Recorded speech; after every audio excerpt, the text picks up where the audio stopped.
CFT crystal field theory. जैसे VBT के कुछ अजम्पशन थे, इसी प्रकार इसके भी कुछ अजम्पशन है। पहले अजम्पशन लिख लो। First,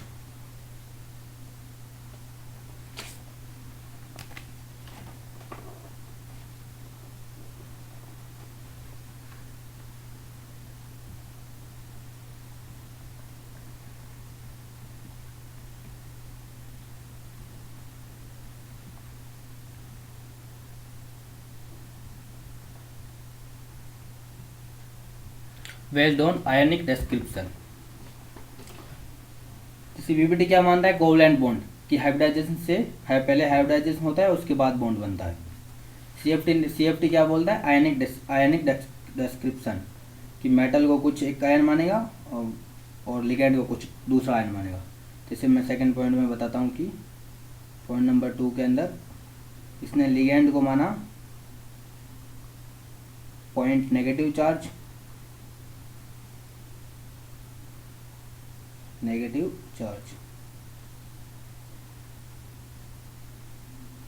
and third point metal positive charge. क्योंकि लिगेंड नेगेटिव चार्ज क्यों माना, क्योंकि उसके पास लोन पेयर होते हैं। मेटल पॉजिटिव चार्ज क्यों, क्योंकि उसके पास ऑक्सीडेशन नंबर प्लस में होती है ना, जैसे क्रोमियम +3, Mn+2, Fe+2, Fe+3, इस प्रकार। फोर्थ पॉइंट आता है इस पे फोर्स पे। ये बोलता है जब आयनिक बॉन्ड, ये बॉन्ड बनते हैं आपस में, तो दो टाइप के फोर्स होते हैं। फर्स्ट होता है अट्रैक्शन। अट्रैक्शन होगा लिगेंड। अट्रैक्शन किस किस के बीच में होता है, पॉजिटिव एंड नेगेटिव में। तो लिगेंड को इसने नेगेटिव चार्ज माना एंड मेटल को पॉजिटिव। दूसरा फोर्स, तो इन दोनों के बीच में अट्रैक्शन फोर्स लगेगा। दूसरा force repulsion force. Repulsion force किस किस के बीच में लगेगा, ligand and d orbital of metal. d orbital of metal, इसका ये सबसा रिपल्सन फोर्स वाला सबसे इंपॉर्टेंट पॉइंट है। इसी पॉइंट पे बेस ये थ्योरी बेस है। देखो लिगेंड पे नेगेटिव चार्ज है। d ऑर्बिटल ऑफ मेटल का मतलब इलेक्ट्रॉन डेंसिटी। किसी ऑर्बिटल का मतलब क्या होता है, ऑर्बिटल मतलब जहाँ इलेक्ट्रॉन मिल सके। तो यहाँ लिगेंड पे भी लोन पेयर ऑफ इलेक्ट्रॉन होते हैं, इस पे भी इलेक्ट्रॉन होते हैं। तो इन दो इलेक्ट्रॉन सेम चार्ज के फील्ड के बीच में रिपल्सन फोर्स लगेगा, है ना। और ये पूरी की पूरी थ्योरी इसी पे बेस्ड है, रिपल्सन फोर्स के बीच में। और अट्रैक्शन मैंने तुम्हें बता दिया, अट्रैक्शन होता है लिगेंड प्लस मेटल। देखो अभी तक क्या एजम्पशन माना है, सबसे पहले आयनिक डिस्क्रिप्शन, ये तो पता है अपने को। आयनिक क्यों हुआ, क्योंकि इसने लिगेंड को पॉजिटिव चार्ज माना और metal positive charge and ligand point negative charge. तो अलग अलग चार्ज हो गए तो फोर्स लगेगा, दो टाइप के फोर्स लगेंगे, अट्रैक्शन एंड रिपल्सन। और पूरी की पूरी आगे की थ्योरी रिपल्सन पे बेस्ड है।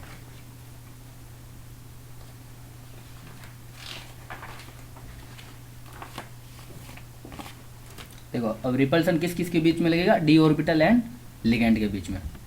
तो इससे पहले मैं तुम्हें d ऑर्बिटल की शेप बता देता हूँ। अभी तक शायद तुम्हें नहीं पता होगा कुछ लोगों को, शेप ऑफ d ऑर्बिटल्स।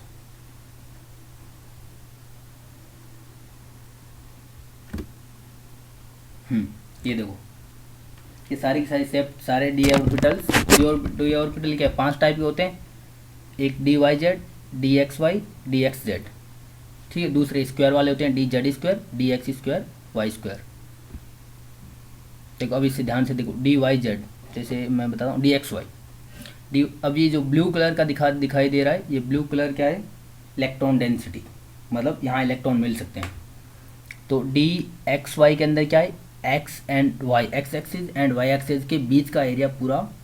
जैसे dXy को मैं अभी यहाँ पेंट पे बनाता हूँ, dXy के साइड, जैसे अगर मैं इसको x मानूँ, इसको y मानूँ, तो dXy ये मेरा ऐसा, ये फील्ड और इतना, ये किस किस का फील्ड है, एक्स एक्सिस और वाई एक्सिस के बीच वाला, सिर्फ एक्सिस पे नहीं है ना। एक्स ये है इलेक्ट्रॉन डेंसिटी, इलेक्ट्रॉन डेंसिटी मतलब जहाँ, या इलेक्ट्रॉनिक क्लाउड मान सकते हो, मतलब ये वह स्पेस है जहाँ जहाँ इलेक्ट्रॉन मिल सकता है अपने को, है ना। और एक्स एक्सिस पे कुछ नहीं है, ये ब्लू कलर वाला कुछ नहीं फैला हुआ है, इलेक्ट्रॉन क्लाउड नहीं है, तो यहाँ इलेक्ट्रॉन डेंसिटी जीरो होगी या इलेक्ट्रॉन पाए जाने की प्रोबेबिलिटी जीरो होगी। वापस उसी बात है, देखो ये ब्लू कलर का जितने भी क्लाउड, जैसे डी वाई जेड के अंदर क्या है, वाई एक्सिस और जेड एक्सिस के बीच बीच में, डी एक्स जेड के अंदर x and Z, x axis और जेड एक्सिस के बीच बीच में इलेक्ट्रॉन क्लाउड है। अब देखो, अब ये तो आगे सारे x y x z and y z वाले, अब डी जेड स्क्वायर, तो स्क्वायर होगा उसके अंदर एक्सिस पे होगा, डी जेड स्क्वायर क्या है एक्सिस पे, जेड एक्सिस पे, d x square y square क्या है एक्स एक्सिस पे and y i square y axis पे। देखो तीन टाइप के हो गए, एक हो गया d x y, d y z, d z x, मतलब टोटल पाँच है ना, और एक डी जेड स्क्वायर, लास्ट वाला d x square y square. इन तीनों को एक्सिस पे इलेक्ट्रॉन डेंसिटी जीरो होती है, डी एक्स वाई के अंदर क्या होता है एक्स एंड वाई के बीच में होती है, तो एक्स एक्सिस पे एंड वाई एक्सिस पे एंड जेड एक्सिस पे इलेक्ट्रॉन डेंसिटी जीरो होती है। उसी प्रकार वाई जेड के अंदर क्या होता है, प्लेन वाई और जेड के बीच में इलेक्ट्रॉन डेंसिटी होती है, और वाई एक्सिस पे, जेड एक्सिस पे एंड एक्स एक्सिस पे जीरो होती है, तो उसे बोलते हैं, इनको बोलते हैं नॉन एक्सियल। इसे अभी मुझे निकालना पड़ेगा, कहाँ था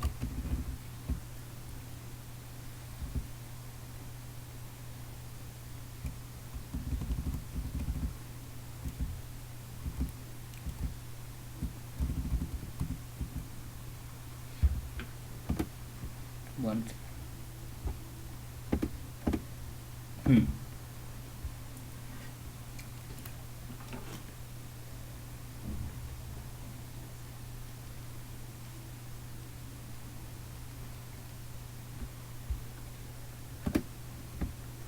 तो इनके एक्सिस पे इलेक्ट्रॉन डेंसिटी नहीं थी, तो इनको क्या बोलेंगे नॉन एक्सियल।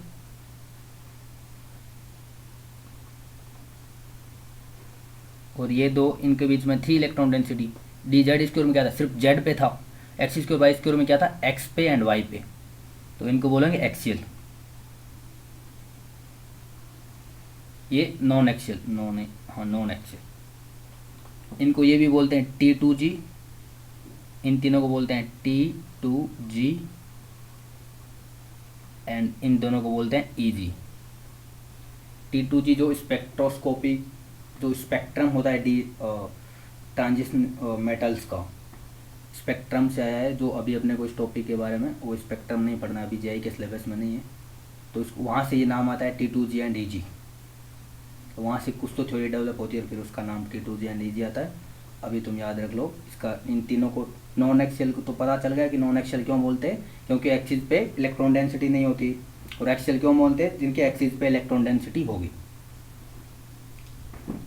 ठीक है, तो अभी इससे पहले क्या बताया था मैं तुम्हें कि डी ऑर्बिटल, सॉरी, इस थ्योरी का सबसे स्ट्रॉन्ग पॉइंट है रिपल्सन, या इसी पॉइंट पे बेस्ट है ये पूरी थ्योरी। रिपल्सन किसके बीच में होगा, ligand and D orbital of metal.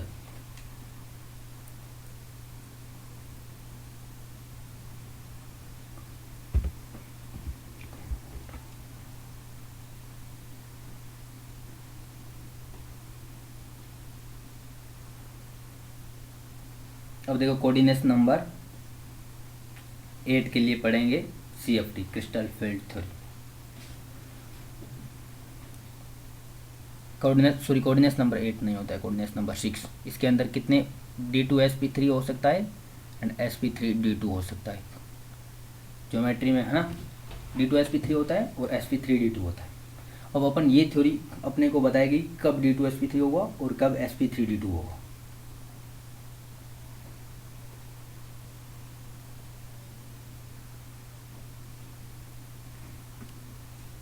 तो ये कोऑर्डिनेशन नंबर 6 के अंदर सबसे पहले अपन मेटल की ज्योमेट्री डिसाइड करेंगे। मेटल की ज्योमेट्री क्या होगी, जैसे Mn+A, तो मेटल से लिगेंड किस प्रकार होंगे, एक M मेटल है, इससे लिगेंड किस प्रकार होंगे, 4 तो एक ही प्लेन में, है ना,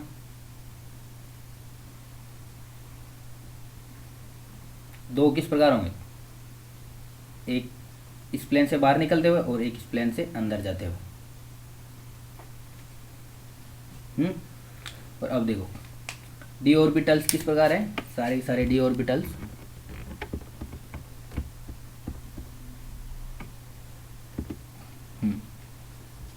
अब तुम ध्यान से देखो कि ये देखो लिगेंड किस किस एक्सिस से आ रहे हैं, तो प्लेन के अंदर है वो तो एक तो एक्स एक्सिस पे आ रहा है, दूसरा वाई एक्सिस पे आ रहा है, मतलब plus y and minus y को मैं वाई एक्सिस बोल रहा हूँ पूरे को, जैसे मैं इसको एक्स बोल दूँ, जैसे एक्स, ये एक्स एक्सिस है, ये वाई एक्सिस है, और इसको कलर चेंज करके बोलता हूँ ये जेड एक्सिस है। तो देखो एक तो लिगेंड मेटल और लिगेंड का ये बॉन्ड है, तो लिगेंड आ रहा है मेटल की तरफ प्लस एक्स से, दूसरा माइनस एक्स से, तीसरा प्लस वाई से, चौथा माइनस जेड से, पांचवा प्लस जेड से, और छठवां माइनस जेड से। यहाँ से इलेक्ट्रॉन आ रहा है और अपने को क्या करना है, सब कुछ रिपल्सन फोर्स के बारे में पढ़ना है। तो अब अपने को देखना है कि इन एक्सिस पे आने के बाद डी ऑर्बिटल के साथ रिपल्सन फोर्स कैसे लगता है। जैसे अब डी ऑर्बिटल दिखाता हूँ मैं तुम्हें, डी ऑर्बिटल ये है, सारे के सारे लिगेंड एक्सिस से आ रहे हैं। अब डी ऑर्बिटल देखो, डी ऑर्बिटल के अंदर एक्सिस पे कौन कौन से हैं, जेड वाला है एक्सिस पे, and x square Z square वाला है एक्सिस पे। तो यहाँ रिपल्सन फोर्स ज़्यादा क्रिएट होगा, है ना, क्योंकि जेड पे भी लिगेंड आ रहे हैं और डी ऑर्बिटल के अंदर भी क्या है, इलेक्ट्रॉन, और जेड में क्या है, और सॉरी जेड पे कौन सा आ रहा है, लिगेंड आ रहा है, लिगेंड के पास तो इलेक्ट्रॉन है ही पहले से लोन पर, तो इलेक्ट्रॉन के बीच में रिपल्सन होगा। और डी एक्सिस और वाई स्क्वायर के अंदर भी x axis and y axis पे है, तो एक्स एक्सिस से भी लिगेंड आ रहे हैं, वाई एक्सिस से भी लिगेंड आ रहे हैं, तो इनमें भी रिपल्सन फोर्स होगा। तो इस रिपल्सन फोर्स के कारण अब बहुत समझने की चीज़ है, तब देखो स्टार्टिंग में क्या होता है, इसमें एनर्जी का ग्राफ बना देता हूँ यहाँ, energy E and D orbitals, ये सीधा डी ऑर्बिटल्स स्टार्टिंग में थे,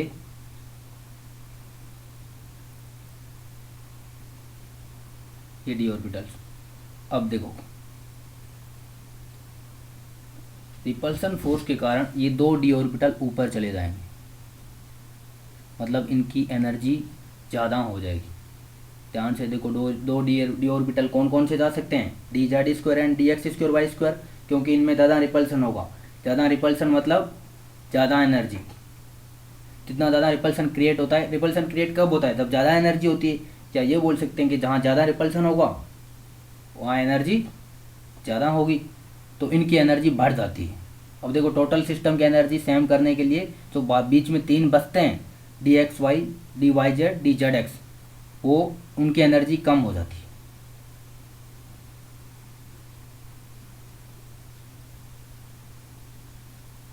अभी तक शायद कोई दिक्कत नहीं, कोई डाउट नहीं है तुम्हें। अब देखो ये जो एनर्जी है क्या, ऑक्टाहाइड्रल में इस एनर्जी डिफरेंस को बोलते हैं डेल्टा नोट।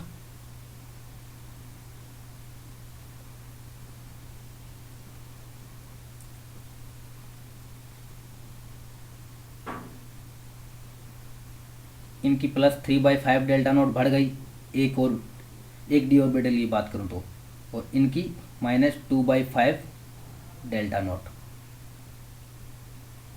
ये नेगेटिव में चले गए इस रीजन के हिसाब से, इसके कंपैरिजन में। इस लाइन को मैं 0 मान के कर रहा हूँ, ये +3/5 डेल्टा नोट ऊपर चढ़ गए, ये डेल्टा ओ, सॉरी डेल्टा नोट नहीं है, डेल्टा ओ का मतलब है ऑक्टाहाइड्रल, ये -2/5 डेल्टा ओ नीचे आ गए। अब देखो अपन सेम एग्जांपल लेते हैं, एक क्रोमियम का Cr, जो उस एग्जांपल में ले रखा था, क्रोमियम +3 था और वहाँ था इलेक्ट्रॉन क्या था, NH3।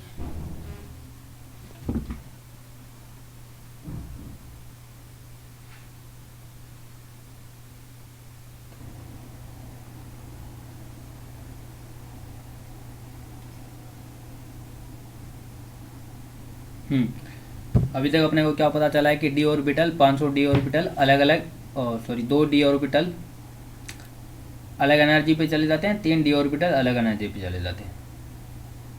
अब जैसे मैं एक एग्जांपल लेता हूँ, क्रोमियम NH3 होल थ्राइस,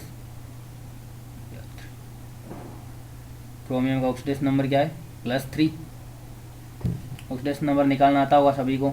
तो क्रोमियम के अंदर क्या होता है 3D5 4S1 है ना। तो अब क्या बचेगा इसके अंदर क्रोमियम +3 के अंदर 3D5 4S1 होता है तो 3D3। अब देखो अब क्या होगा, क्रोमियम के अंदर 3D3 इलेक्ट्रॉन है। अब मैं क्या करूँगा, डी ऑर्बिटल क्या होते हैं, ऐसे 3 ये होते हैं 1 2 3 एंड 2 ऐसे होते हैं। अब देखो अब मुझे इलेक्ट्रॉन डालने हैं 3 डी ऑर्बिटल्स के अंदर 3 इलेक्ट्रॉन डालने हैं। तो सबसे पहले क्या होता है, रूल क्या होता है, एनर्जी कम एनर्जी वाले पे डालते हैं। जैसे एक यहाँ डाल दिया, फिर सेकंड वाला मैं पेयरिंग नहीं कर सकता, सेकंड वाला यहाँ डालूंगा, थर्ड वाला यहाँ डालूंगा, है ना।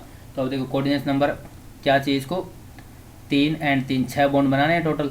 तो लिगेंड आएंगे तो 2 बचे हुए डी में डाल देंगे, तो इसका हाइब्रिडाइजेशन हो जाएगा D2sp3, क्योंकि ये 3 पहले हो गए।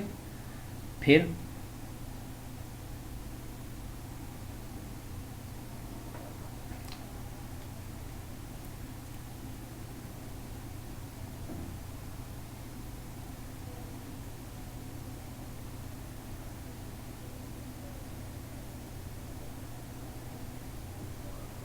तो अभी तक इसे छोड़ो D2sp3 को, एक केस और लेने दो फिर बताता हूँ मैं तुम्हें। अब इसमें क्या है 3 डी इलेक्ट्रॉन थे, तीनों के तीनों भर दिए इसके नीचे वाले के अंदर, क्योंकि नीचे वाले के अंदर एनर्जी कम है और 3 ही थे अपने पास। मैं एक दूसरा एग्जांपल लेता हूँ, MnH2O6 Cl3।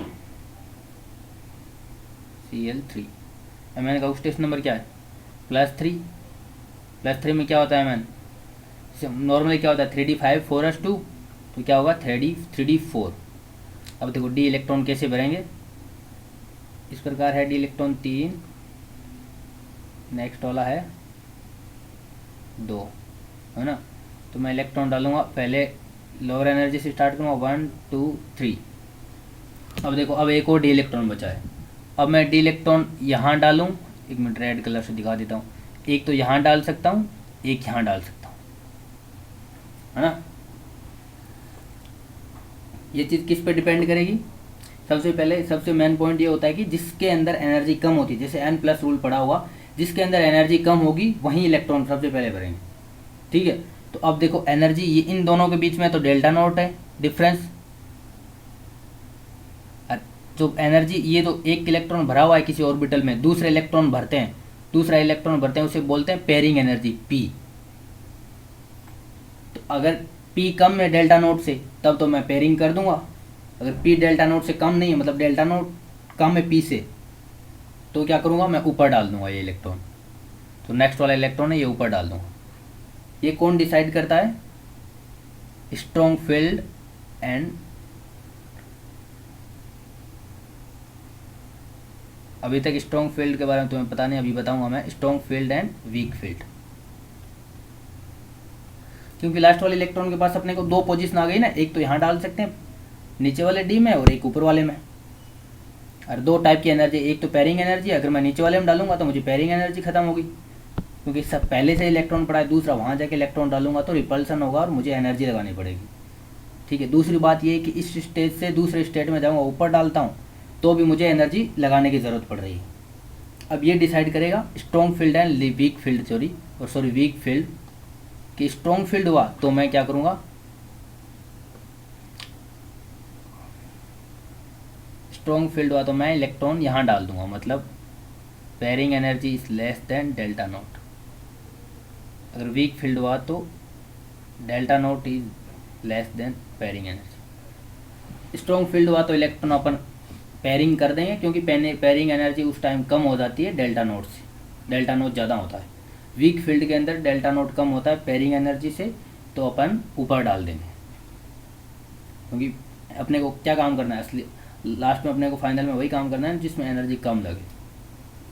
अब देखो strong field and weak field ये कौन डिसाइड करता है, ये डिसाइड करता है लिगेंड, मोस्टली लिगेंड करता है। अभी मैं तुम्हें बताता हूँ कौन से ligand strong field and weak field है। ये सीरीज नोट कर लो, ये दो I माइनस, ये दो I minus, Br minus, Cl minus, F minus, OH minus, ये रिलेटिव पोजीशन बता रहा है। एक मिनट मैं तुम्हें बता देता हूँ, पेंट में कर लेते हैं इसको।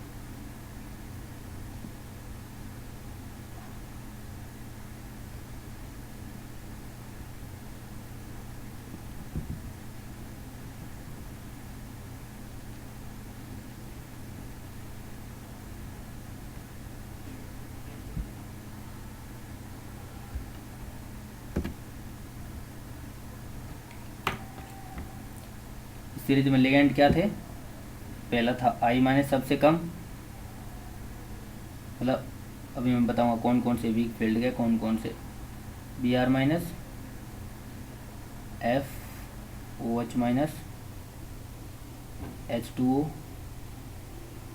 उसके बाद NH3, उसके बाद EN, उसके बाद NO2 माइनस और उसके बाद CN माइनस। अब तो जितने भी ब्लू कलर वाले हैं ये तो स्ट्रॉन्ग फील्ड के, ब्लू कलर वालों को लिख लो स्ट्रॉन्ग फील्ड के हैं ये,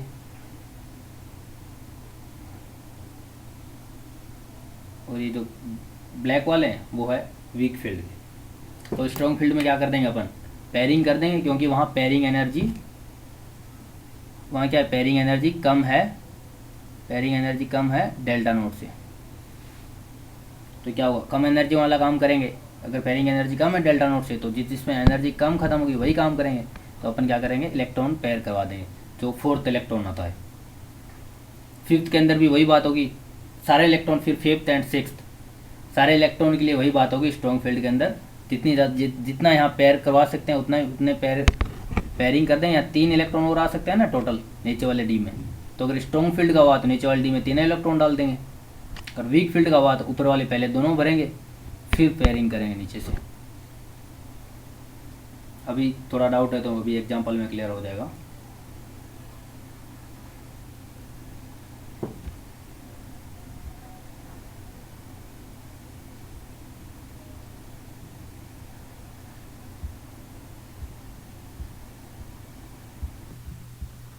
हेलो। तो अब अपन क्या कर सकते हैं, अब लिगेंड देख के अपन बता सकते हैं कि इसके अंदर नंबर ऑफ पेड इलेक्ट्रॉन कितने पेड होंगे या अनपेड होंगे, है ना, कितने पेड इलेक्ट्रॉन है। जैसे अगर अनपेड इलेक्ट्रॉन है, अनपेड इलेक्ट्रॉन अपने को पता चल गया इसके अंदर अनपेड इलेक्ट्रॉन है, तो वो क्या हो जाएगा, जैसे अपन मैग्नेटिक प्रॉपर्टी बता सकते हैं। अब डायमैग्नेटिक होगा या पैरामैग्नेटिक,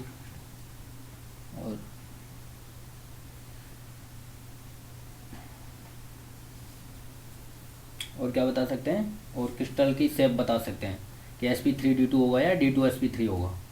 क्योंकि जो आंसर वीबीटी नहीं कर पाया था, वीबीटी थ्योरी से नहीं दे पाए थे, वो आंसर अपन क्रिस्टल फील्ड से दे पाते हैं, क्योंकि क्रिस्टल फील्ड के अंदर इसने ये बता दिया कि इन दोनों की एनर्जी का डिफरेंस क्यों होता है, रिपल्सन फोर्स के कारण ना। उसके बाद अपन और इसके अंदर इलेक्ट्रॉन भरते हैं। तो फिर अब आता है कोऑर्डिनेट नंबर 4 के लिए। तो कोऑर्डिनेट नंबर 8 के लिए होता है 2 ऊपर जाते हैं और 3 नीचे आते हैं। कोऑर्डिनेट नंबर 4 के लिए उल्टा होता है, 3 ऊपर जाते हैं एंड 2 नीचे आते हैं। इसका रीजन अभी बताता हूँ मैं।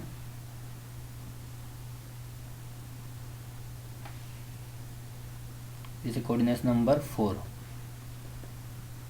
कोऑर्डिनेट नंबर 4 या टेट्राहाइड्रल में, या दूसरी बात टेट्राहाइड्रल,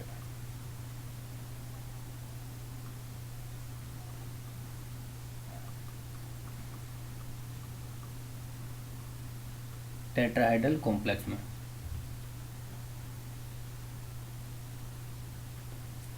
टेट्राहाइड्रल कॉम्प्लेक्स में क्या होता है कि Ml एंड एक होता है ऊपर